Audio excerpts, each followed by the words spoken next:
Hello दोस्तों, नमस्कार। मैं प्रिंस और आप देख रहे हैं स्पीड एकेडमी। दोस्तों, जैसा कि आपको पता है कि कल आपने जो सेट लगाया था उसका सॉल्यूशन रीजनिंग का नहीं हो पाया था, बाकी सारे चीजों का सॉल्यूशन कल ही मिल गया था। तो आज हम लोग डे 5 और डे 6 मतलब आज का भी सॉल्यूशन और कल का भी सॉल्यूशन दोनों एक ही वीडियो में देखने वाले हैं। ठीक है, तो चलिए वीडियो काफी शानदार काफी जानदार होने वाली है, एकदम धमाकेदार। ठीक है, तो चलिए हम शुरू करते हैं आज के वीडियो का पहला प्रश्न। पहला प्रश्न आपके सामने ये रहा। ये कई लोगों के लिए काफी परेशानी का सबब बना हुआ है कि इस प्रश्न को हम कैसे सॉल्व करेंगे। देखिए यहाँ पे आपके सामने एक मैट्रिक्स दिया गया है, इस बॉक्स को मैट्रिक्स कहते हैं। ठीक है, या फिर बॉक्स वाला मिसिंग नंबर भी कहते हैं। तो कई तरह का नाम लोग अपने से दे के रखे हैं। इसमें वाट का साइन जो आपको दिख रहा है, इस जगह पे भरना है कि क्या आएगा। ठीक है, देखिए यहाँ पे क्या किया गया है, इसको हम पहले समझते हैं। कई बार ये जो सोल्यूशन होता है ये ऐसे रो वाइज चलता है और कई बार ये सॉल्यूशन कॉलम वाइज चलता है। तो हम लोग एक बार कॉलम वाइज सर्च करते हैं, फिर एक बार रो वाइज सर्च करते हैं। देखिए क्या क्या पॉसिबिलिटीज है जो मैं इस क्वेश्चन के लिए देखने वाला हूं। इसमें ऐसा जोड़ते हैं, 54 में 22 जोड़ते हैं और 22 में 18 जोड़ते हैं।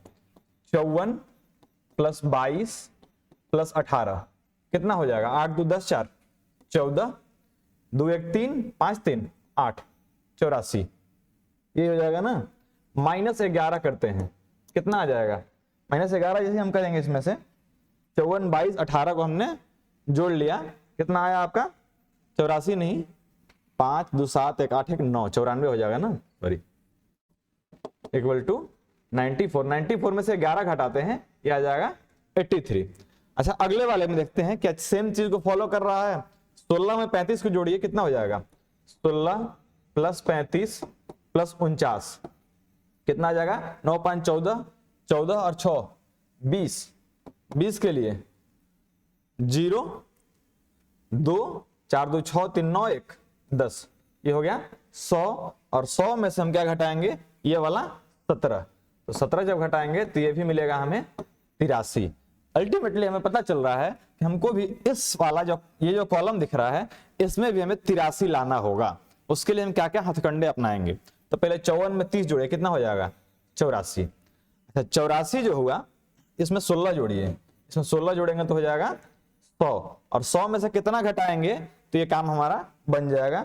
तो 100 में से यदि हम 17 घटा लेते हैं, 100 माइनस 17 तो ये कितना हो जाएगा? फिर से आ जाएगा 83। और यही 83 हमें हर एक कॉलम में देखने को मिल रहा था, इसलिए हमारा ऑप्शन कौन सा सही हो जाएगा? 17 कहां दिख रहा है? ये वाला ऑप्शन डी आपका सही हो जाएगा। तो मैं कल जो है इसी चीज का पूरा क्लास करवाने वाला हूं कि फाइंड मिसिंग नंबर्स को आप कैसे ढूंढेंगे एक एक बॉक्स में से। कई बार पाई चार्ट जैसा देता है, कई बार ऐसा बॉक्स देता है, कई बार 4 कॉलम का देता है। तो कैसे हम उनमें से मिसिंग नंबर्स को फाइंड करेंगे, इसी पे बेस्ड कल की क्लास होगी। कल हमारा क्लास है रीजनिंग का, इसी पे बेस्ड होगा। बढ़ते हैं आगे। अगला प्रश्न दिख रहा है, देखिए ये प्रश्न रोज आपके पास आ रहा है और यदि आप गलती कर रहे हैं तो आपको एक सीख लेनी चाहिए इस प्रश्न से। क्या सीख लेनी चाहिए? ऐसा ध्यान देंगे, इसको डिक्शनरी में कैसे सजाया जाएगा ये आपसे पूछा जा रहा है। देखिए सबसे पहले देखते हैं, सब में पी है पहले, तो अब पी को छोड़ के आगे बढ़ेंगे। पी के बाद क्या आ रहा है? आर आ रहा है सब में, तो अब आर को छोड़ के उसके आगे बढ़ेंगे। आर के बाद ओ आ रहा है सब में, ओ को भी छोड़ के आगे बढ़ेंगे। ओ को छोड़ के जब आगे बढ़ते हैं तो यहाँ पे हमको दिख रहा है डी, डी के बाद दिख रहा है एफ। तो सबसे पहले डी वाला आएगा, मतलब 3 नंबर जो है वो सबसे फर्स्ट पर रहेगा। तो ऑप्शन डी तो पहले कट गया क्योंकि 3 पहले आने वाला, 3 बाकी सब में है। उसके बाद डी के बाद आता है एफ, तब 3 के बाद 2 आना चाहिए। 3 के बाद 2 यहाँ है, 3 के बाद 2 यहाँ है, 3 के बाद 2 यहाँ भी है। अच्छा, ये हो गया दूसरा नंबर हमारा, ये हो गया पहला, ये हो गया दूसरा। अच्छा, एफ के बाद क्या आना चाहिए? तो डी हो गया, एफ हो गया, एफ के बाद जे आ जाएगा आपका। ठीक है, तो ये हो जाएगा आपका तीसरा नंबर। तो कौन कौन हो गया? 3 2 1 3 2 1। अच्छा, तब ऑप्शन आपका ए कट गया, अब सी और बी बचा हुआ है।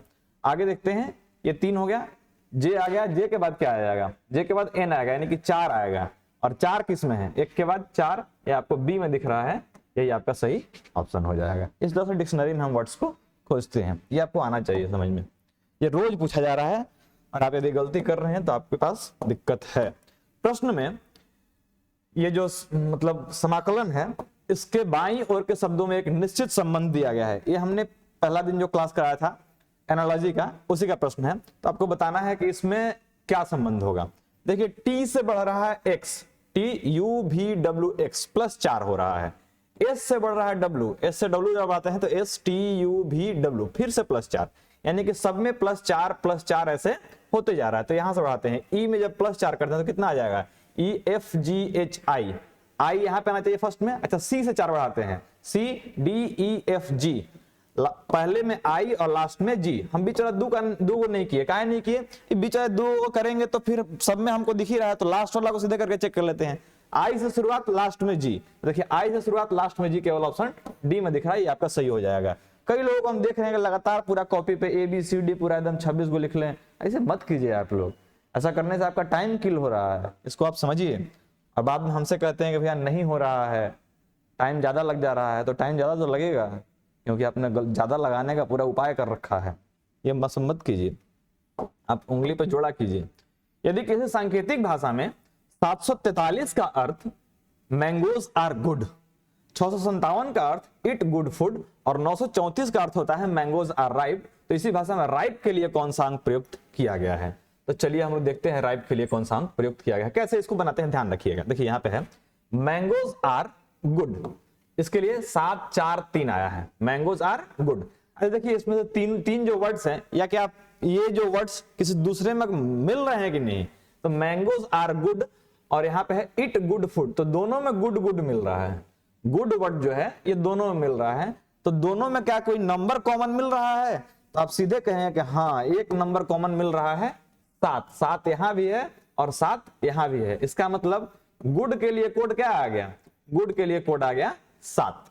आगे बढ़ते हैं और देखते हैं कि दूसरे लाइन में कुछ कॉमन मिल रहा है कहीं, हमें दिख रहा है कि मैंगोज आर राइप और यहां पे भी है मैंगोज आर गुड, तो मैंगोज आर और यहां भी मैंगोज आर, ये दोनों वर्ड दोनों में मिल रहे हैं। तो देखिए यहाँ पे 934 है, यहाँ पे 743 है, हमें दिख रहा है कि 7 तो मैंगोज के लिए हो चुका है, तो 4 3 जो है वो मैंगोज और आर के लिए होगा, यहां वाला भी 4 और 3 जो है वो मैंगोज और आर के लिए होगा।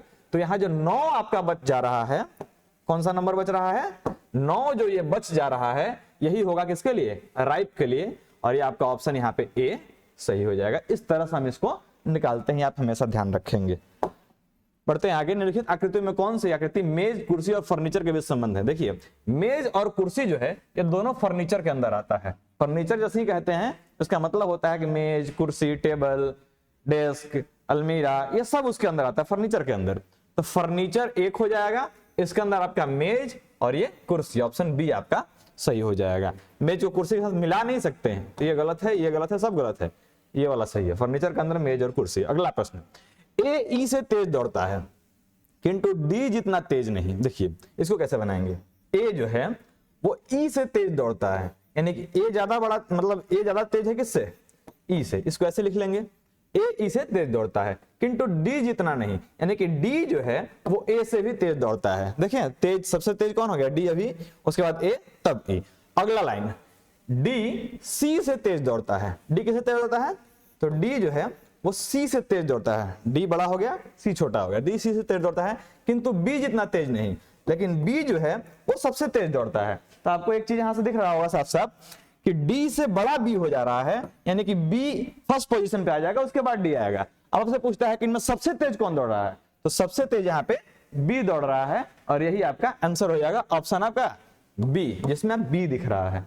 ठीक है, बढ़ते हैं अगले प्रश्न की ओर। अगला प्रश्न कहता है निम्न श्रृंखला में गलत संख्या ज्ञात कीजिए, इनमें गलत संख्या कौन सी है। देखिए गलत संख्या कहने का मतलब कि एक ऑर्डर दिया हुआ कोई, उस ऑर्डर को यदि फॉलो ना करे तब इसको हम गलत संख्या कहेंगे। संख्या क्या क्या है, 6 12 21 32 45 और 60। देखते हैं ऑर्डर क्या है, तो इसके लिए क्या करेंगे, हम इससे इसको घटाएंगे क्योंकि ये बढ़ रहा है बार बार। 6 से 12 जा रहा है तो 6 का अंतर, 12 से 21 जा रहा है कितने का अंतर, 9 का अंतर, 21 से 32 जा रहा है कितने का अंतर, 11 का अंतर, 32 से 45 जा रहा है 13 का अंतर, 45 से 60 जा रहा है कितने का अंतर, 15 का अंतर। आपको दिख रहा होगा कि 6 3 9 3 9 2 11 11 2 13 13 2 15, इधर 2 2 आई, इधर 3 क्यों, है ना दिक्कत, सब में 2 2 आई, इसको 3 क्यों, इसको भी 2 होना चाहिए। 2 होना चाहिए, मतलब यहाँ पे 7 होना चाहिए और 12 में से 7 घटेगा तो यहाँ 5 होना चाहिए। तो हमारा जो 6 लिखा हुआ था यही गलत था और ऑप्शन ए आपका सही आंसर हो जाएगा। बढ़ते हैं अगले प्रश्न की ओर। निम्नलिखित अक्षरों का वह समूह पहचानिए जो अन्य से भिन्न है, यानी इनमें से देखना है कौन अपने आप से अन्य से भिन्न है।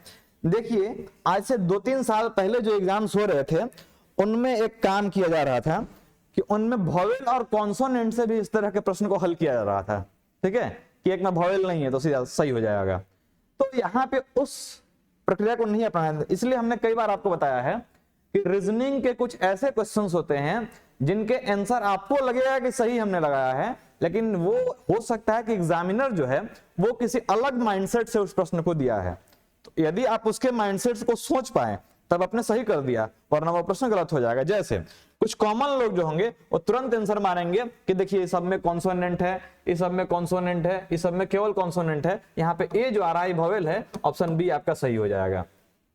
मान सकते थे ये भी सही है, लेकिन यहाँ पे जो आपको दिया गया है चीज उसको यदि हम फॉलो करें, देखिए वो क्या किया है, ठीक है, आज के जो प्रश्न थे उसमें क्या किया है, सबका पोजीशन कोड निकाला है, जी का, एन का, टी का उसको जोड़ा है, फिर ए का, एम का, पी का उसको जोड़ा है। इस तरह से जब उसको जोड़ेंगे तब आपको क्या क्या मिलेगा, जब जी एन टी को जोड़ेंगे तो जी का कोड 7, एन का कोड 14 और टी का कोड आपका हो जाता है 20। तो 7, 14 प्लस 20 जोड़ते हैं तो कितना आ जाएगा, 21 और 20 41। ए एम पी को जोड़ते हैं, ए का कोड 1, एम का कोड 13 और पी का कोड ओपी 16। तो 13 और 16 29 और 1 ये हो जाता है आपका 30।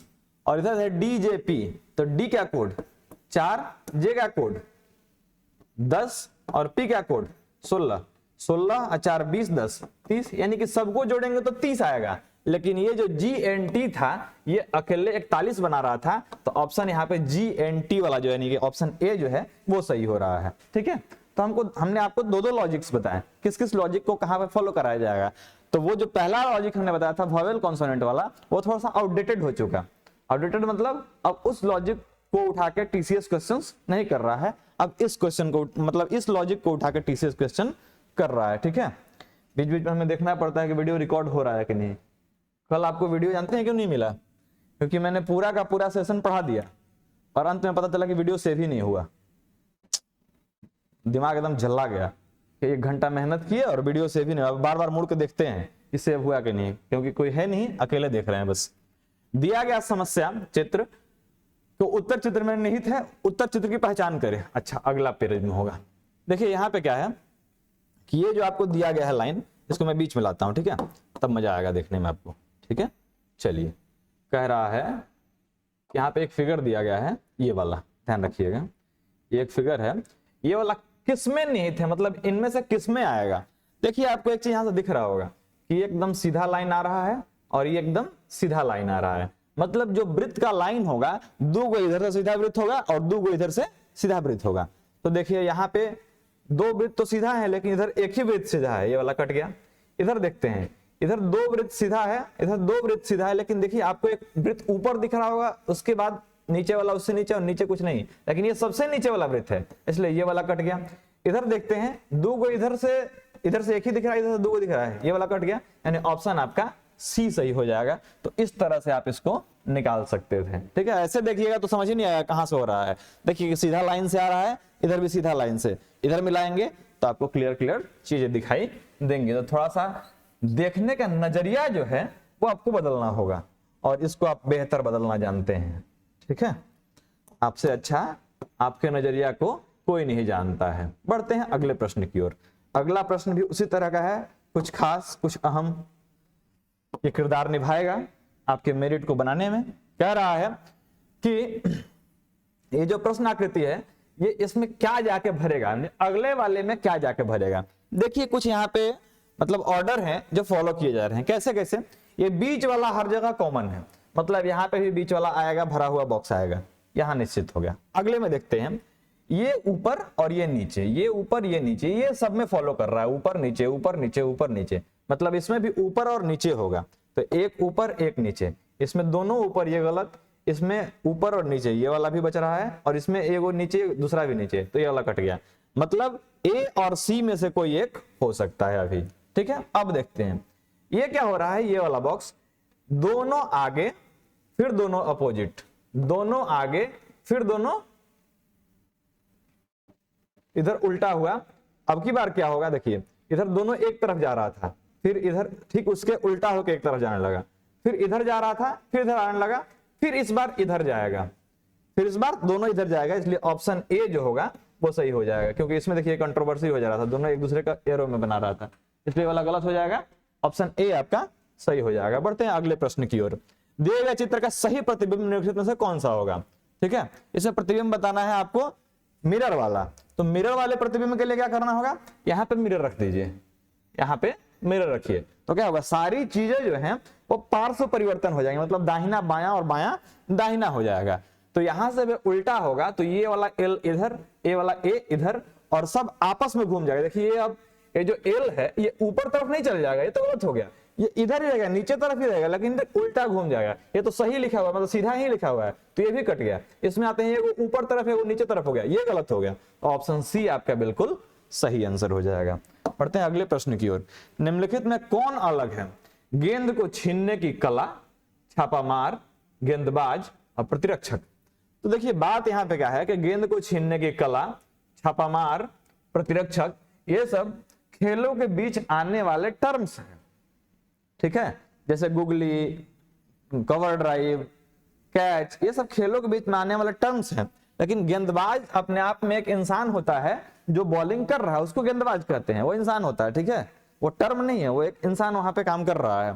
तो ये गेंदबाज जो होगा ये अलग हो जाएगा, और ये आपका सही आंसर हो जाएगा। और अगले प्रश्न को बढ़ते हैं। दिए गए क्रम में उन अक्षरों की संख्या कितनी है जिनके पहले एक चिन्ह और बाद में एक अंक है। देखिए इनको देखने के लिए आपकी निगाह जो होनी चाहिए एकदम सरसरी होनी चाहिए। सरसरी निगाह होने का मतलब कि आप एकदम भनाक से इसे आंख एक बार बिड़ाएं, आपका मुंह बंद होना चाहिए, आप सांस लेते रहें और मुंह बंद करके केवल आंख से देखेंगे और इसका आंसर फाइंड करने की कोशिश करेंगे। उंगली नहीं चलाना है। कैसे सर? कह रहा है कि उन अक्षरों की संख्या कितनी है, अक्षर निकालना है जिनके ठीक पहले एक चिन्ह और बाद में एक अंक, यानी कि वो होना चाहिए अक्षर जिसके पहले वो चिन्ह और बाद में एक अंक होना चाहिए। देखिए यहां पे आते हैं, अक्षर की संख्या निकालनी है। अक्षर देखिए इसके पहले चिन्ह है लेकिन अंक नहीं है, इसके पहले चिन्ह है लेकिन अंक नहीं है, इसके पहले चिन्ह है और अंक भी है, मतलब ए वो यहां पे निकल गया। ये अक्षर के पहले अंक है, इस अक्षर के पहले नहीं है, इसके पहले नहीं है, इसके पहले नहीं। हाँ यहाँ पे देखिए इसके पहले डी के पहले एक चिन्ह है और यहाँ पे एक अंक भी है, मतलब दो ऐसे चीज निकल के आ रहे हैं, दो ऐसे लेटर निकल के आ रहे हैं जिनके पहले एक चिन्ह और बाद में एक अंक है। तो ऑप्शन ए आपका सही हो जाएगा। इस तरह से इसको निकालते हैं। पूरा रेखा चित्र में दिखाया गया विकल्पों से किसी एक की सहायता से पूरा करें। देखिए अब इसमें जो अगला यहाँ पे फोटो आएगा वो कैसा रहेगा, उसमें 3 लाइन ऐसे रहेंगे और 2 लाइन ऊपर से आ रहे होंगे। तो नीचे से 3 ऊपर से 2, इस तरह का जो दिखे वो सही हो जाएगा। नीचे से 3 ऊपर से 2, नीचे से 3 ऊपर से 2, नीचे से 3 ऊपर से 2, ये वाला सही। ठीक है, ये उल्टा वाला नहीं, ये वाला सही होगा। क्लियर? बढ़ते हैं आगे। परस्पर बदलकर किसको सही किया जा सकता है ताकि आंसर 5 आए। देखिए मैंने आपको बहुत बार बताया है कि हमेशा से जब आंसर छोटा आ रहा हो लास्ट में और कोई डिजिट यदि बड़ा दे रखा हो उसको काटने का कोशिश कीजिए। ठीक है, वो यदि कट गया तो आंसर छोटा ला देगा। यदि कहीं बड़ा आंसर आ रहा हो तो उसको गुना करने की कोशिश कीजिए किसी एक अंक को। ठीक है, तब आंसर आप मतलब आंसर तक पहुंच पाएंगे।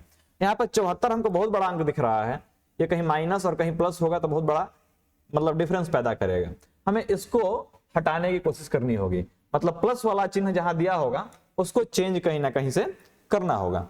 आगे देखते हैं, यदि प्लस वाले चिन्ह को चेंज करते हैं और यहाँ पे भागा का चिन्ह दिया हुआ है और 15 और 9 ये दोनों कटने वाले हैं नहीं, तो इन्हीं दोनों में कुछ ना कुछ करामात यहाँ पे होना है।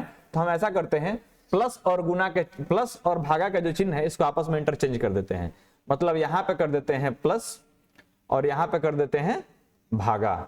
ठीक है, तो 74 भागा 2 कितना हो जाएगा, 33 माइनस 3 गुना 9 प्लस 15 कितना हो जाएगा, 9 तिया 27 और 27 प्लस 15 27 प्लस 15 7 5 12 और 2 1 3 1 4 42 माइनस 37, ये हो जाएगा आपका 5 और यही हो जाएगा आपका सही आंसर। यानी कि प्लस और भागा को आपको आपस में इंटरचेंज कर लेना था।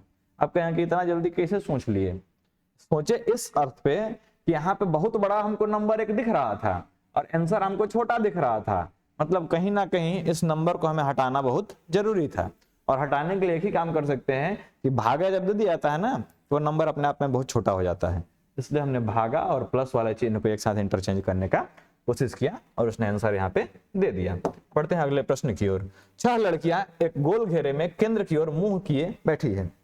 अब हमने कई लोगों को देखा कि वो लोग गोल टेबल बनाने में ही बहुत ज्यादा व्यस्त थे। ठीक है, लोग गोल टेबल बना रहे थे। टेबल बनाने की कोई जरूरत नहीं है। क्यों जरूरत नहीं है भाई? क्योंकि टेबल बनाएंगे जब आप तो आपका टाइम ऐसे ही किल होते रहेगा, समझ रहे हैं? तो गोल टेबल बनाने की कोई जरूरत नहीं है। तो क्या करेंगे, ध्यान देंगे। यहां 6 लड़कियां हैं, टेबल कैसे बनाएंगे भाई? तो एक मतलब इधर एक बैठेगी, एक इधर, 2 हो गया, 2 4 हो गया और 2 6 हो गया, टेबल बन गया। केंद्र की ओर मुंह कर रही है, मतलब सबका मुंह इधर होगा, मतलब इधर उसका दाहिना हाथ जाएगा और इधर उसका बायां हाथ जाएगा। ये चीज क्लियर। केंद्र की ओर मुंह करके बैठी है। इन लड़कियों के नाम प्रिया, नेहा, रश्मि, सोनाली, टीना, वीरा है। नाम से कोई मतलब नहीं है। टीना नेहा और सोनाली के मध्य नहीं है। टीना, ये टीनवा जो है, नेहा और सोनाली के मध्य नहीं है। नहीं है तो मत रहो। तो चलिए हम पहले बैठाते हैं। ये हो गई नेहा, अच्छा हरियर हरियर पहनाते हैं, ठीक। चलो ये हो गई नेहा और ये हो गई सोनाली, लेकिन इसके बीच में टीना नहीं है। टीना को काट देंगे लिख के, तो कुछ हो जाए यहां नहीं बैठ सकती है। बात आगे बढ़ाते हैं। लेकिन कोई और है, टीना नहीं है लेकिन कोई ना कोई यहां पर बैठा हुआ। आगे दिया हुआ है कि प्रिया वीरा के बाएं ठीक बगल में है। प्रिया कहां है? वीरा के बाएं ठीक बगल में है। मानते हैं यदि प्रिया को यहां रखते हैं, सॉरी यहां तो रह ही नहीं सकती है क्योंकि प्रिया जो कहां है, वीरा के ठीक बाएं में है। ठीक है, तो मान लेते हैं प्रिया यहां है तो वीरा को यहां होना चाहिए था, बाएं बगल में है। रश्मि प्रिया के दाहिने और चौथी है। रश्मि जो है प्रिया के दाहिने और चौथी, एज्यूम करके हम चल रहे हैं, ठीक है, कंडीशंस ले रहे हैं बस खाली। कह रहा है कि रश्मि प्रिया के दाहिने और चौथी, प्रिया के दाहिने और चौथी लेते हैं तो दाहिना मतलब इधर 1 2 3 4, तो यहां हो ही नहीं सकता क्योंकि ऑलरेडी यहाँ पे एस बैठी हुई है। तो इसको हम एक पोजीशन और घसका के देख लेते हैं। तो यहां करते हैं यदि हम सबसे पहले कि प्रिया वीरा के बाएं ठीक बगल में है, तो प्रिया जो है यहां रखते हैं यदि, और वीरा को यहां रखते हैं कि बाएं ठीक बगल में है, और तब देखते हैं कि रश्मि प्रिया के दाहिने और चौथी है।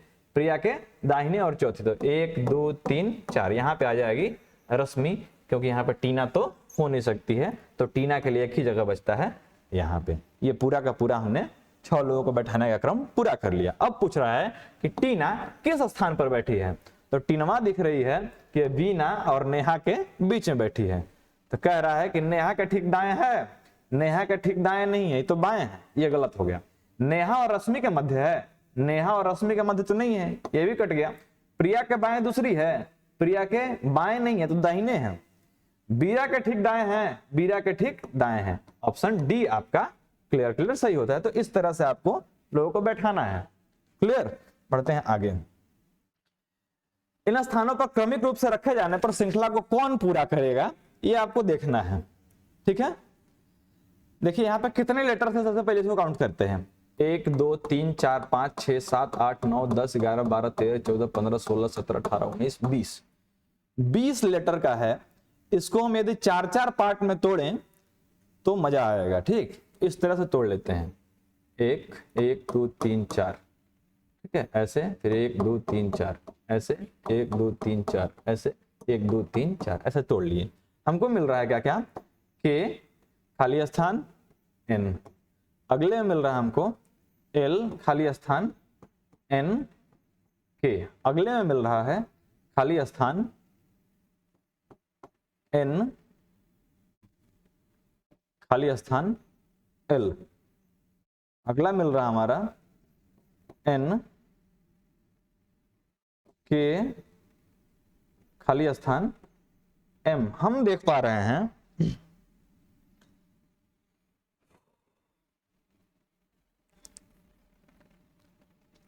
कि जो चीजें यहां रह रही हैं वो इधर आके कुछ ना कुछ रिपीट कर रही हैं, जो इधर है वो इधर आके रिपीट कर रही हैं। ठीक है, तो हम इसमें बैठाने की कोशिश करते हैं कौन कौन इधर आके रिपीट कर रहा है। देखिए यहाँ पे NKL, यहाँ पे हमारा केल आ जाएगा, तो एक M हमारा यहाँ आएगा, यानी कि 1 2 3, चौथे पोजीशन पे कहाँ M दिख रहा है आपको, 1 2 3 4, चौथे पोजीशन पे M यहाँ है, यही हमारा एज्यूम, सीधे एज्यूम किए ये आपका आंसर हो जाएगा। जिस किसी को नहीं समझ में आया हो वो इस ऑर्डर को उससे भर के देखेगा तो बार बार यही है। जैसे देखिए K यहाँ भरते हैं L, यहाँ भरते हैं M, ठीक है, तो LMN यहाँ पे L, ये वजह LMN जो है देखिए यहाँ पे आ गया, और लास्ट में जो K पे यहाँ पहले था वो यहाँ पे लास्ट में आ गया। अब क्या हो गया, यहाँ से MNK इधर आ जाएगा, MNK, और जो फर्स्ट वाला था वो लास्ट चला जाएगा। अब L जो है वो यहाँ से NKL पहले आ जाएगा, जो फर्स्ट वाला था वो लास्ट चला जाएगा। इस तरह से सीरीज चल रहा है, ऑप्शन ए हमारा सही हो जाएगा। क्लियर, बढ़ते हैं आगे। ये थोड़ा सा टफ था, ये मैं भी एक नजर में वहां पर बना नहीं पाता, क्योंकि इसको सॉल्व करने में कुछ टाइम तो जरूर लगता है, जो आप एग्जाम के प्रेशर के दौरान नहीं दे सकते हैं। बढ़ते हैं आगे। कह रहा है कि एक गैर मानक पासा है। गैर मानक पासा मतलब स्टैंडर्ड पासा नहीं है। स्टैंडर्ड पासा मतलब जब अपोजिट वाले को जोड़ें और जोड़ने के बाद 7 आ जाए उसको बोलते हैं स्टैंडर्ड पासा, और जब उस पर अक्षर उच्छर लिखा हो तो उसको हम नॉन स्टैंडर्ड पासा कहते हैं। ठीक है, उसे कोई स्टैंडर्ड नहीं है। तो कह रहा है कि उस तरह का एक पासा है, तो उस पर 3 अलग अलग स्थिति आपको इधर दिखाई गई है। क्यू अक्षर के फलक के बिल्कुल विपरीत कौन है। देखिए क्यू के विपरीत कौन है, आपको दिख नहीं रहा है, लेकिन आपको बताना है कि क्यू के विपरीत कौन है। तो कई को सोचता है, देखो कैसे सोचता है कि क्यू यहां है, टी या एस तो हो नहीं सकता है, तो एस तो पहले कट गया, चल मान लिए कि एस काट दिए, उसके बाद क्या करोगे। अब कहता है कि ना एस टी एन ने ऐसे ऐसे काटेगा, ये सब नहीं सोचना चाहिए। देखिए सोचना कैसे है, आपको सही अप्रोच बताते हैं हम। जब इस तरह के प्रश्न आपके सामने आए तो आप कैसे सोचेंगे कि दो किसी पासा को उठाए जिसमें कोई एक वर्ड कॉमन आपको दिख रहा हो, उससे हम लेके आगे बढ़े। जैसे देखिए यहाँ पे भी यू दिख रहा है और यहाँ पे भी आपको यू दिख रहा है, यू दोनों पासा में कॉमन है, बस ये दोनों पासा को हम लेके चलेंगे। कैसे लेके चलेंगे, देखिए इससे हम मतलब दक्षिणावर्त घूमेंगे। दक्षिणावर्त कहने का मतलब क्लॉकवाइज घूमते हैं, और इससे भी हम क्लॉकवाइज घूमते हैं।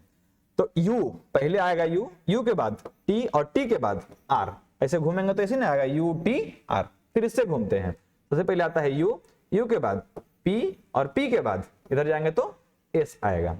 अब देखिए जो कॉमन था उसको अभी छोड़ देंगे, लेकिन जो अनकॉमन है तो T का उल्टा है। जैसे देखिए U T R था यहाँ पे, सॉरी UTR, हाँ ये वाला R था। मतलब जो अनकॉमन दिख रहे हैं वो एक दूसरे का अपोजिट हो जाएंगे।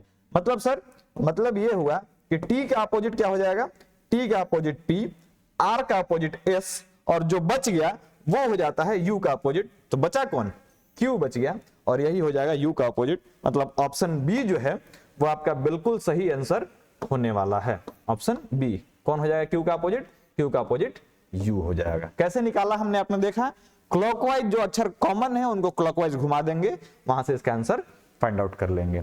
उम्मीद है कि ये चीजें आपको समझ में आ रही होंगी। यदि समझ में आ रहा हो तो पता ही है, लाइक कर दो, कमेंट करके कुछ लिख दो कि बहुत बढ़िया समझ में आया, चाहे ना समझ में आया, आपको बताने ही नहीं आ रहा है, कुछ लिख सकते हो ना भाई, लिख दो है, कोची बता रहे हो, बतावे आ ही नहीं रहा है तो लिख दो, कुछ लिख दो, वही स्वीकार है हमको। बढ़ते हैं आगे। आज का अंतिम प्रश्न, इसके बाद अगला सेट ओपन करते हैं। बहुत ही आसान है, कह रहा है कि यहाँ पे मिरर रख देंगे तो इसका इमेज कैसा बनेगा, तो सीधे ये ऐसे पलट जाएगा, सीधे ऐसे पलट जाएगा, ऐसे पलट जाएगा, सीधा है ऐसे हो जाएगा। मतलब नीचे वाला नीचे ही रहेगा। तो देखिए नीचे वाला नीचे, ये ऊपर है, ये दाहिने है, ये ऊपर है, ये करे नीचे वाला नीचे, ये सीधे, सोचना ही नहीं है कुछ के रंग इन्होंने मिलाना है, तो सीधे आंसर दिया है। चलिए आगे बढ़ते हैं। अब आज जो आपने बना के छोड़ा है सेट, इसका सॉल्यूशन देखते हैं, इसी वीडियो में कंप्लीट करते हैं। पहला प्रश्न आज का, ठीक है, बर्फ शीतलता तो पृथ्वी का संबंध कैसे है। ये मैंने पहला दिन जो एनालॉजी का क्लास लिया था रीजनिंग का, उससे संबंधित ये प्रश्न है और ये आपको बनाना चाहिए था। बर्फ में शीतलता होती है तो पृथ्वी में कौन सा गुण होता है, तो पृथ्वी में गुरुत्वाकर्षण होता है, इसका खास गुण है। ठीक है, ऑप्शन बी जो है वो सही हो जाएगा। आगे बढ़ते हैं। रीजन को हम इस तरह से लिखते हैं, रीजन को क्या लिखते हैं, SFBTPO, तो थिंक को कैसे लिखेंगे? देखिए यहां पे आपको दिख रहा होगा RS, ऐसे बढ़ा EF, AB, मतलब एक को बढ़ रहा है, क्या बढ़ रहा है? एक एक बढ़ रहा है, तो इसमें भी एक एक बढ़ा देते हैं। T से बढ़ाएंगे तो T U हो जाएगा, और K से बढ़ाएंगे तो K के बाद JKL होता है, तो लास्ट में L, फर्स्ट में U, लास्ट में L, ऑप्शन बी सही। तो कहिए कि पूरा चेक काहे नहीं किए? अरे क्यों करे भाई पूरा चेक? हम तो आप लोगों को देख रहे हैं, यही देख के हम हैरान रहते हैं। जब आप लोग सेट लगाते हैं हम चारों तरफ घूम घूम कर देखते हैं, समझ रहे हैं? तो वो हमें ये चेक नहीं करते कि आप चोरी कर रहे हैं, हम बस ये चेक करते हैं कि आपने जो रफ पेज किया है उसमें आपने क्या लिखा है। तो हम देखते हैं कि आप पूरा ABCD पूरा लास्ट तक लिखते हैं, फिर उसमें 1 2 3 4 5 6 सब लिखते हैं, तो ये चीजें बिल्कुल गलत है। रिकॉर्डिंग चल रहा है? हाँ, बहुत बढ़िया चल रहा है। ठीक है, आज वीडियो थोड़ी सी लंबी होने वाली है, आप लोग बस देखते रहें, आनंद ले वीडियो का, बहुत सारी चीजें आपको सीखने को मिलेंगी, क्योंकि हर एक क्वेश्चन में कौन सा कॉन्सेप्ट है ये मैं बताते जा रहा हूं आपको। ओके, तो इसमें आपको एक एक बढ़ा देना था। तो हम जब पहला चेक कर लिए कि यू आ रहा है, तो एक बार सीधा लास्ट वाला चेक करेंगे, लास्ट में एल है, क्योंकि लास्ट वाला सबका अनकॉमन है, तो लास्ट वाला चेक करेंगे, जो मिला उसके आंसर निकाल देंगे। बीच वाले को चेक करने का जो टाइम किल होता है। बढ़ते हैं आगे, आप देखिए इसको नहीं बताएंगे, ये आपको बताना होगा, और ईमानदारी से क्वेश्चन नंबर 3 का आंसर आप सब हमें कमेंट बॉक्स में देंगे, क्योंकि हमने अभी इसी वीडियो में बताया है। ठीक है, पिछले वाले सेट में और फिर से आया, ये आपको ईमानदारी से बताना होगा। देखते हैं कितने लोग हमारे क्वेश्चंस का इस आंसर को कमेंट बॉक्स में लिखते हैं, ये आपको लिखना चाहिए। ठीक है, यदि आप सच में भारत माता की सेवा करने के लिए तत्पर हैं, SSC GD की तैयारी कर रहे हैं हमारे साथ लग के, तो आपको इस क्वेश्चन का आंसर देना चाहिए। ठीक है, बढ़ते हैं आगे, कसम उसम ना देंगे हो, कई को बुरा मान जाता है। देखिए ये बहुत बढ़िया प्रश्न है, इसमें कॉन्सेप्ट है, इसको सीखिएगा, आराम से सीखिएगा। कह रहा है कि 10 जून 2011 को सप्ताह का कौन सा दिन था? तब कैलकुलेटर कैलेंडर कुछ तो होगा नहीं आपके पास, कैसे निकालेंगे? देखिए 2011 जो है ये कैसा वर्ष है, आपको सबसे पहले 2 चीजें जाननी होंगी। एक होता है नॉर्मल ईयर, एक होता है लीप ईयर। क्या होता है? एक होता है नॉर्मल ईयर जिसमें 365 दिन होते हैं, और एक होता है लीप ईयर जिसमें 366 दिन होते हैं। तो इसमें जो शेष दिन बचते हैं, शेष दिन कहने का मतलब एक सप्ताह में 7 दिन, यदि सप्ताह के 7 दिन से इसको डिवाइड करते हैं तो कितना मिलता है? 7 पचे 35, 1 बचा 15, 7 दूना 14, तो एक दिन इसमें शेष बच जाता है आपका, एक दिन इसमें बच जाता है, 7 से पूरा पूरा कटता नहीं है। और जब इसको आप 7 से काटते हैं तो इसमें 2 दिन शेष बच जाता है। तो ये कहने का मतलब सर कि जहां भी लीप ईयर लेंगे उसके लिए 2 दिन देंगे हम टाइम, और जहां भी नॉर्मल ईयर लेंगे उसके लिए 1 दिन का टाइम अलग से रखेंगे, जो ईयर में जुड़ते जाएगा। अब कह रहा है 2011, सबसे पहले हमको 2011 तक पहुंच के देखना होगा कि वहां ये जो शेष दिन है उसका कोड क्या आता है। तो उसके लिए हम लोग जानते हैं क्या करते हैं, एक शताब्दी वर्ष को ले लेते हैं। शताब्दी वर्ष कहने का मतलब सर, तो देखिए 2011 के पहले 2000 तो जरूर आया होगा ना, और जो शताब्दी वर्ष होते हैं उनमें कोई भी दिन शेष नहीं बचता है, वो 0 हो जाता है। ठीक है, तो शताब्दी वर्ष के बाद 0। अब बढ़ते हैं यहां से 2010 तक। तो 2010 तक जब आते हैं तो 2000 से 2010 के बीच में 2 लीप ईयर आते हैं, 2004 और 2008। तो 2004 और 2008 इन दोनों के लिए 2-2 साल हो जाएगा, तो 2 गुना 2 साल का 4 कोड होगा, क्योंकि 2008 और 2004 जो था वो लीप ईयर था। बाकी जो 8 साल बचे हैं 2004 और 2008 को छोड़ के, वो सब नॉर्मल ईयर होंगे। और नॉर्मल ईयर का हमने बताया कि अभी उसमें 365 दिन होते हैं, 1 दिन शेष बचता है, तो 8 गुना 1 उसका कोड हो गया 8। हम लोग पहुंच चुके हैं 2010 तक। अब हम लोग एंटर कर रहे हैं 2011 में। 2011 में सबसे पहले आता है जनवरी। क्या आता है? जनवरी। जनवरी में होता है 31 दिन। 31 और 7 से आप डिवाइड करते हैं, 7 चौके 28, 28 3 31, 3 दिन शेष बचता है। लेते हैं फरवरी। फरवरी जो है ये देखिए 2011 है, ये नॉर्मल ईयर है। नॉर्मल ईयर में फरवरी जो होता है 28 दिन का होता है, तो 28/7 जब आप कीजिएगा तो आपको मिलेगा 0। उस तरह से लेते हैं मार्च। मार्च भी 31 दिन का होता है, इसमें 3 दिन शेष बचेगा। मार्च के बाद अप्रैल जो होता है 30 दिन का होता है, उसमें 2 दिन शेष बचेगा। अप्रैल के बाद मई जो होता है ये 31 दिन का होता है। जनवरी, फरवरी, मार्च, अप्रैल, मई 31 दिन का, इसमें 3 दिन शेष। और जून में हमको 10 जून तक तो लेना ही है, तो 10 दिन इसमें ले लेंगे पूरा पूरा।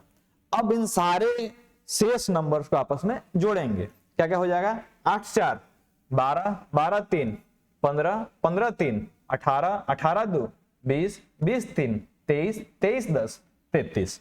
यानी कि टोटल हमारे पास शेष दिन बचे 33। अब जो दिन बचे हैं इनको भी आप 7 से डिवाइड कर दीजिए। जैसे ही आप इसको 7 से डिवाइड करते हैं तो 7 चौके 28 बचा 5, तो ये 5 दिन जो हुए यही हमारा दिन निकाल करके देगा। और आपको भी पता है कि हम लोग दिन की शुरुआत सोमवार से करते हैं किसी भी सप्ताह में, तो सोमवार का कोड होता है 1, मंगलवार 2, बुधवार 3, बृहस्पतिवार 4 और शुक्रवार 5। यानी कि यहां पे निकल के हमारा शुक्रवार आना चाहिए, क्योंकि 5 दिन हमें शेष बचा है। आंसर हो जाएगा बी। यदि आपको किसी तरह का कोई कंफ्यूजन होगा इस क्वेश्चन में तो कमेंट सेक्शन में जरूर बताएंगे, हम अगले दिन भी इस क्वेश्चन को शामिल कर लेंगे। ओके, बढ़ते हैं आगे। निम्नलिखित दो चिन्हों को आपस में बदलकर समीकरण को सही करें। फिर से आ गया, चिन्ह को बदलना है और समीकरण को सही करना है। तो फिर कहिए कैसे अप्रोच करें, तो अप्रोच वही होना चाहिए कि कैसे इसको हम चेंज कर सकते हैं। तो देखिए यहां पे आपको दिख रहा होगा कि 21 लाना है, हमें 21 लाना है, तो किसको किसको पकड़ेंगे। देखिए यहाँ पे 7 और 21 इसको यदि गुना कर दिया जाएगा तो एकदम बहुत बड़ा ब्लंडर हो जाएगा। समझ रहे, ब्लंडर मतलब होता है बहुत खतरनाक मिस्टेक, बहुत ब्लंडर हो जाएगा, क्योंकि 21 सत्ते बहुत लंबा चौड़ा चल जाएगा, फिर घटा के लाना बहुत मुश्किल हो जाएगा। मतलब इसको भाग दे के हटाना होगा, तो गुना के जगह पे आपको भाग लाना होगा। तो गुना और भाग इंटरचेंज करने वाला कहाँ कहाँ है, गुना और भाग इंटरचेंज करने वाला यहाँ है। ठीक है, चलिए इसको चेंज करते हैं।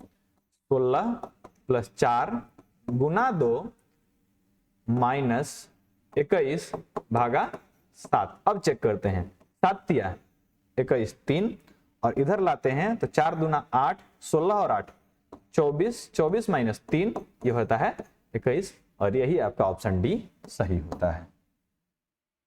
जादू था नहीं ना, बस जादू इतना ही था कि आपको एक बार में देख के समझ में आ जाना चाहिए कि इतना बड़ा जब गुना होगा तो पूरा उठा पटक कर देगा आंसर का, तो उसको हटा देना है। हटाने का एक ही काम है कि जहां पे गुना हो रहा है उसको भागा में यदि चेंज कर दिया जाए तो नंबर अपने आप में रिड्यूस होकर कम हो जाता है। तो गुना और भाग वाले पे आपकी निगाह बराबर बनी रहनी चाहिए। पढ़ते हैं अगले प्रश्न की ओर। निम्नलिखित में से कौन सा आरेख औषधि, पुरुष और शल्य चिकित्सक यानी कि सर्जन जिसको कहते हैं उसके बीच के संबंध को दर्शाता है। तो देखिए जो पुरुष हैं, ये जो पुरुष हैं ये शल्य चिकित्सक भी हो सकते हैं, क्योंकि पुरुष डॉक्टर नहीं हो सकता है जी।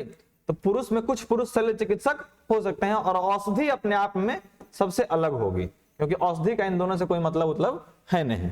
तो पुरुष जो है वो शल्य चिकित्सक और औषधि अलग, ऑप्शन सी आपका सही हो जाएगा। पढ़ते हैं अगले प्रश्न की ओर। वह विकल्प चुने जिसमें संख्याएं एक दूसरे से उसी तरह संबंधित है जैसे नीचे दिए गए सेट की संख्या एक दूसरे से संबंधित हैं। देखिए यहाँ पे 5 11 275, 11 पचे 5 गुना 11, 11 पचे 55, आप 55 में फिर 5 से गुना तो कितना आ जाएगा 275। अब देखते हैं किसी में ऐसा संबंध दिख रहा है, तो हमको यहाँ पर दिख गया 16 चौके 64, 64 चौके 4 चौके 16, 6 चौके 24, 1 25, 256। ऑप्शन सी आपका सही हो गया। ये भी था एनालॉजी का प्रश्न। बढ़ते हैं आगे। के बराबर 11, थैंकफुल बराबर 93, तो सरप्राइज बराबर क्या होगा। देखिए के का कोड ही होता है 11, पोजीशन कोड धरा गया, मतलब सबका पोजीशन कोड दे के आपस में जोड़ कर रखा है। तो ये रहा आपके लिए टास्क। क्या टास्क है, इन सबको जोड़िएगा और जो आंसर आएगा कमेंट सेक्शन में आंसर लिखिएगा, ऑप्शन नहीं आंसर लिखिएगा। कितना आया 135 की 125 की 120 की 115, ये आपका आंसर कमेंट बॉक्स में जरूर लिखना होगा। बढ़ते हैं आगे। एक कथन के बाद 3 निष्कर्ष दिए गए हैं, उनमें हमको देखना है कि कौन सा विकल्प चारों विकल्पों में सही हो सकता है। कह रहा है कथन कि हमें ईमानदार व्यक्ति पर भरोसा कर लेना चाहिए। हमें क्या करना चाहिए, ईमानदार व्यक्ति पर भरोसा कर लेना चाहिए। निष्कर्ष कहता है कि ईमानदार व्यक्ति हमेशा सच्चा होता है। हमेशा सच्चा होता है ईमानदार व्यक्ति, जरूरी नहीं है, मतलब कह नहीं सकते, हो सकता है कोनो धोखा दे देवे। मुन्ना भैया वाला देखे हैं आप लोग वेब सीरीज मिर्जापुर, तो उसमें वो बात कहता है कि भरोसे वाले ही खतरनाक होते हैं। ठीक है, तो ईमानदार व्यक्ति पे भरोसा कर लेना चाहिए ऐसा नहीं कह सकते। अच्छा दूसरा, प्रायः लोग ईमानदार व्यक्ति पर विश्वास करते हैं, तो ये बात सही है। प्रायः मतलब हमेशा नहीं, लेकिन कभी कभी लोग ईमानदार व्यक्ति पर विश्वास करते जरूर हैं। प्रायः का मतलब कभी हाँ कभी ना, तो प्रायः में चल सकता है कि प्रायः लोग ईमानदार व्यक्ति पर विश्वास करते हैं, ये बात सही है, इसको मान सकते हैं। अच्छा, ईमानदार व्यक्ति भी धोखा दे जाते हैं, दे जाता होगा, कई को नहीं हो दे जाता है, लेकिन प्रायः जब जुड़ता है ना तो ये हर चीज को 50-50 कर देता है। समझ रहे हैं, प्रायः ऐसा शब्द है। तो केवल ऑप्शन 2 जो होगा, मतलब निष्कर्ष 2 जो है वो सही है, बाकी पे हम नहीं जाएंगे और ये ऑप्शन बी आपका सही हो जाएगा। बढ़ते हैं आगे। दिए गए चित्र में खाली स्थान पर कौन सा अंक होगा? देखिए यहाँ पे जो खाली स्थान है इसमें कौन सा अंक होगा, इसी का सीरीज मैं कल लेके आने वाला हूं, ठीक है, वीडियो में। कल का जो क्लास होगा इसी सब का होगा। तो देखिए यहां से बढ़ते हैं, 1 के बाद 2, 2 के बाद 3, यानी कि 2 और 1 दोनों जोड़ा है तो 3, और 3 और 2 दोनों जोड़ा है तो 5, और 5 और 3 दोनों जोड़ा है तो 8, तो 8 और 5 दोनों जोड़ेगा तो यहाँ 13 होना चाहिए, और 13 यहाँ पर ऑप्शन बी में है, और यहाँ से सही होगा। काफी आसान था। बढ़ते हैं अगले प्रश्न की ओर। नीचे दिए गए लोगों में से कौन सा विकल्प से सबसे भिन्न है? 4, 14, 24, 34, इसमें आपको कौन सा भिन्न दिख रहा है? आप हमें कमेंट सेक्शन में बताएंगे। एक बार देखना पड़ेगा कि रिकॉर्डिंग हो रहा है कि नहीं, काफी लंबा रिकॉर्डिंग होते। हाँ जी, रिकॉर्डिंग तो हो रहा है, पता ना आप लोगों को दिख रहा है कि नहीं। चलिए ठीक है, कह रहा है कि इनमें से कौन सा अलग है, तो काफी आसान है। देखिए ये 14, 24, 34, 4, सीधा सीधा लगाइए। 4 अपने आप में पूर्ण वर्ग है, 2 दूना 4, लेकिन कोई वर्ग नहीं है, तो सब ऑप्शन खत्म। ऑप्शन ए आपका सही आंसर हो जाएगा। ये आसान था, इसमें कोई दिक्कत नहीं।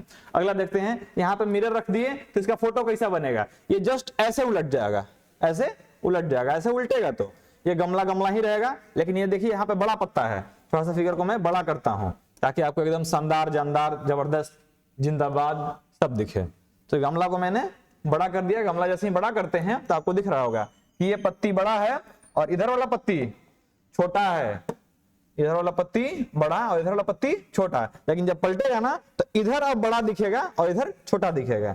तो देखिए यहाँ पे ये तो उल्टे हो गया, इसी खत्म। इधर में इधर ही बड़ा है, इधर छोटा है, ये भी खत्म। इसमें रंगीन कर दिया, ये खत्म। तो ऑप्शन सी आपका सही, चूंकि देखिए इसमें इधर बड़ा पत्ती और इधर छोटा पत्ती, तो ऑप्शन सी आपका सही हो जाएगा। अगला है, कह रहा है कि इस तरह से यदि पेज को मोड़े, जो बीच वाला लाइन दे रहा है ना, कह रहा है कि यहाँ पे यदि हम कुछ रखें और रख के पेज को मोड़ दें, यहाँ पे ऐसे रख के पेज को ऐसा करके मोड़ दें, तो आपको कौन सी आकृति दिखेगी? देखिए जब यहां से हम पेज को मोड़ेंगे ना तो होगा क्या कि ये जो त्रिभुज इधर दिख रहा है ये इसके अंदर इसे घुस जाएगा, और ये जो त्रिभुज इधर दिख रहा है ये भी इसके अंदर इसे घुस जाएगा। तो दोनों में घुसा हुआ है, मतलब इस तरफ का कौन सा त्रिभुज दिखेगा? ये ऑप्शन सी आपको देखने को मिल जाएगा, और यही आपका सही आंसर हो जाएगा। बढ़ते हैं अगले प्रश्न की ओर। अगला प्रश्न कहता है कि यहाँ पे यदि दर्पण रखते हैं, कह रहा है कि नीचे दाईं ओर दर्पण रखा जाए, मतलब दाहिने ओर यहाँ पे दर्पण रखा जाए तो इसका प्रतिबिंब कैसा बनेगा, ये आपको समझना होगा। देखिए दाहिने ओर जैसे रखते हैं तो फिर से हमने बताया अभी कि पार्श्व परिवर्तन होता है, मतलब दाहिना बायां दिखता है, बायां दाहिना दिखता है समतल दर्पण में। तो देखिए यहाँ पे तीर इस तरफ जा रहा है, दाहिने तरफ जा रहा है, अभी तीर बाएं तरफ चला जाएगा, और जो ये काला वाला भाग है ये आ जाएगा अब दाहिने तरफ, और उजला वाला भाग बाएं तरफ। तो आपको ऐसा जाते हुए दिख रहा होगा। सिर्फ ऑप्शन सी में, सी नहीं, सी में काला वाला इधर ही रह गया है। ऑप्शन बी देखिए, ऑप्शन बी में आपको तीर इस तरफ जाते हुआ और काला वाला भाग उल्टा होकर इस तरफ आ गया। ऑप्शन बी आपको सही आंसर नजर आ रहा होगा।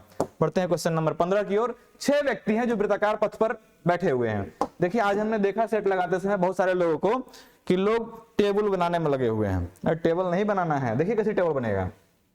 6 लोग हैं तो 6 लोगों को बैठाएंगे, 2 2 दूना 4, 2 तिया 6 को बैठ गया। 6 को बैठाने का क्रम ऐसे ही रहेगा, ठीक है। अब देखिए इसमें कैसे कैसे स्टेटमेंट दे रहा है कि उनका मुख केंद्र की ओर से है। वो कैसे है? केंद्र की ओर, मतलब सब अंदर की ओर, सब अंदर की ओर है। तो इधर में इन लोगों का दाहिना जाएगा और इधर में इन लोगों का बायां जाएगा, ऐसा होगा, ठीक है। पी क्यू के बाएं दूसरे स्थान पर है। पी कहां पे है? क्यू के बाएं दूसरे स्थान पे। मानते हैं यदि पी यहां पे है तो क्यू के बाएं दूसरे स्थान पे क्यू यहां पे हो जाएगा, क्यू के बाएं दूसरे स्थान पे पी हो जाएगा। बढ़ते हैं आगे। आर और एस के बीच में टी है, आर और एस के बीच में टी है, तो आर और एस का स्थान डिसाइड नहीं है। कह रहा है कि यू आर के सामने नहीं बैठा है। तो चलिए हम देखते हैं पहले कि आर और एस के बीच में टी कैसे हो सकता है। यदि यहां पे रखे हम आर को और यहां पे रखे एस के, तो यहाँ पे टी आ जाना चाहिए आपका। और कह रहा है कि यू आर के सामने नहीं है, आर के सामने यू नहीं है, आर के सामने तो हमने पी को रखा है, लेकिन देखिए एस और आर का स्थान डिसाइडेड नहीं है, तो आर और एस को हम ऐसे रखेंगे, इन दोनों का स्थान डिसाइडेड नहीं है। क्यू के ठीक दाएं कौन बैठा है, क्यू के दाएं बोल रहा है, तो क्यू के दाएं जब हम ऐसा रखते हैं तो कोई डिसाइड ही नहीं हो पाता कि आर आएगा कि एस आएगा, इसलिए हम कह देंगे कि ज्ञात नहीं कर सकते। क्लियर, बढ़ते हैं आगे। A B C D E तथा ई एफ तथा जी 7 मित्र उत्तर की ओर मुंह करके खड़े हैं, ठीक है, सब उत्तर की ओर मुंह करके खड़ा है। और दूसरा स्टेटमेंट कहता है कि सी तथा बी के बीच में उतने ही सदस्य जितने जी और सी के बीच में है, डी जो बाएं छोर से तीसरा है, ई की बाईं ओर तीसरे स्थान पर है, ए और डी आपस में पड़ोसी हैं और एफ तथा सी भी आपस में पड़ोसी हैं। तो आपको इसका आंसर बताना है, आप हमें कमेंट सेक्शन में बताएंगे, ठीक है, इसको मैं बताने वाला हूं नहीं। ये कह रहा है कुछ गहरे काले हैं, कुछ काले ग्रे हैं, सभी ग्रे लाल हैं, सभी लाल शिशु हैं। तो निष्कर्ष का चयन करें। आगे इसका निष्कर्ष दिया हुआ है इधर पे, देखिए इसको मैं बता देता हूं, ये मैं रोज बता रहा हूं, आप लोग इस पे केयर नहीं कर रहे हैं, तो केयर आपको करना चाहिए। कैसे कैसे केयर करेंगे, ध्यान देंगे। कुछ गहरे काले हैं, लिखते हैं यहाँ पे कुछ गहरे, अच्छा हिंदी में लिखना पड़ेगा ना, तो चलिए ऐसा लिखते हैं हम कि कुछ गहरे जो हैं वो काले हैं, कुछ गहरे काले हो गए। कह रहा है कुछ काले ग्रे हैं, कुछ काले जो हैं वो ग्रे हो गए, सभी ग्रे लाल हैं, जितने ग्रे हैं वो सब क्या है, लाल हैं, और सभी लाल शिशु हैं, जितने लाल हैं वो सभी शिशु हैं, क्या है, शिशु हैं। अब आगे कह रहा है, एक एक चीज को निष्कर्ष को देखेंगे। कुछ लाल काले हैं, पहला स्टेटमेंट है कुछ लाल काले हैं, कुछ लाल काले हैं, ठीक है। आगे कुछ शिशु काले हैं, कुछ शिशु काले हैं, तो शिशु यहां था, काला यहां था, कुछ शिशु काला है, तो है वो भी है। पढ़ते हैं आगे। कुछ शिशु ग्रे हैं, कुछ शिशु ग्रे हैं, देखिए शिशु यहां है और ग्रे यहां है, तो कुछ शिशु ग्रे भी है, ये भी बात सही है। बढ़ते हैं आगे कि कुछ लाल गहरे हैं, कुछ लाल गहरे हैं, कुछ लाल गहरे हैं, तो ये नहीं कह सकते, केवल 1, 2 और 3 के बारे में सही चीज आ रहा है, तो 1, 2 और 3 अनुसरण करते हैं, ऑप्शन सी आपका सही हो जाएगा। और यहाँ पे दिए गए 1, 2, 3, 4 में से एक आकृति को पूरा करना है, ठीक है। यहाँ पे कौन सी आकृति आएगी, तो आप यहाँ पे देख लीजिए, ये पहले गोला था, भरा हुआ था, खाली हो गया, अभी फिर से ये इधर से जाएगा, गोला खाली, इधर आ रहा है त्रिभुज, इधर भरा हुआ था, त्रिभुज खाली हो गया। अभी जब इधर जाएंगे तो गोला हमारा फिर से भरेगा, सॉरी गोला पहले ये दोनों भरा हुआ था, अभी दोनों खाली हुआ, फिर दोनों इधर आते हैं, तो अभी ये वाला जो होगा वो आपका खाली होगा और इधर सॉरी भरेगा और इधर आके ये खाली हो जाएगा। ऐसा ऑप्शन आपको कौन सा दिख रहा है, क्वेश्चन नंबर 18। वीडियो रुक का है गया भाई, को रुकने को कौन बोला था, चलते रहो रुको नहीं, 48 मिनट हो चुका, चलिए इसको खत्म ही करते हैं। तो यहाँ पे कौन सा भरेगा, यहाँ पे उत्तर आकृति आएगी ये वाली, चूंकि ऐसे ऐसे घूम घूम के फिर अगला वाला में ऑप्शन ए जो है यानी 1 नंबर आकृति, ये इसको पूरा आके फुलफिल करेगी। कैसे कैसे फुलफिल करेगी, एक बार हम लोग इसको रख के देख ही लेते हैं। आ जाओगे, नहीं आओगे, तो यहाँ पे देखिए ये वाला आ जाएगा आपका चतुर्भुज खाली होके, चूंकि इधर ऊपर में भरा हुआ था तो ये आपका खाली वे में आ जाएगा, और ये जो था गोला ये इस तरफ आ जाएगा। तो ये एक क्रम घूम रहा है, सबसे पहले ये इधर है, फिर ये इधर आया, फिर ये इधर आ जाएगा, फिर इधर आ जाएगा, इस तरह से क्रम घूम रहा है। ऑप्शन ए आपका सही हो जाएगा। ये आपको विजुअलाइजेशन पे बेस्ड था। निम्न श्रेणी में गलत अंक की पहचान करना है। गलत अंक कौन सा है, 6 से 12, 12 से 20 यानी कि 6, 8, 12, 10, 14 और ये 56, 4, 60, 12, 4, 16। देखिए यहाँ पे 2 से बढ़ रहा है, 6, 2, 8, 8, 4, 12, अब -10 हो गया। कह रहा है गलत अंक की पहचान करना है, 19 में गलत अंक की आपको पहचान करना है। तो यहाँ पे 32 जो है ये नहीं होगा, 32 के स्थान पर आपको 30 यदि रहता, ये 32 यहाँ पे क्या रहता, 30 रहता, तो ये सही हो जाता। 6, 8, 10, फिर यहाँ पे ये बढ़ के 12 होता, चूंकि 30 रहता तो 42 में 12 बढ़ जाता ना, तो ये वाला चीज जाके सही हो जाता। तो ये 32 जो है ऑप्शन किसमें है, डी में है, यही आपका सही आंसर हो जाएगा। इसका अंतिम प्रश्न, इतना लंबा वीडियो करते करते ना थक जाता है आदमी। ए के बाद हुआ बी सी, यानी कि अगला क्रम बढ़ा, बी के बाद BC के बाद DEF, अच्छा DEF के बाद GHIJ, तो अगला फिर बढ़ जाओ, ठीक है। जे के बाद KLMNO, ये ऑप्शन सी आपका सही हो जाएगा। और एक जो मैंने सिटी यूनिट छोड़ दिया उसका कमेंट सेक्शन में आपको आंसर देना है, ठीक है। और आज मतलब काफी थकान महसूस हो रही है, तो वीडियो को एंड करते हैं, देखते हैं कितने लोग कमेंट बॉक्स में हमें नजर आते हैं। आज के लिए जय हिंद।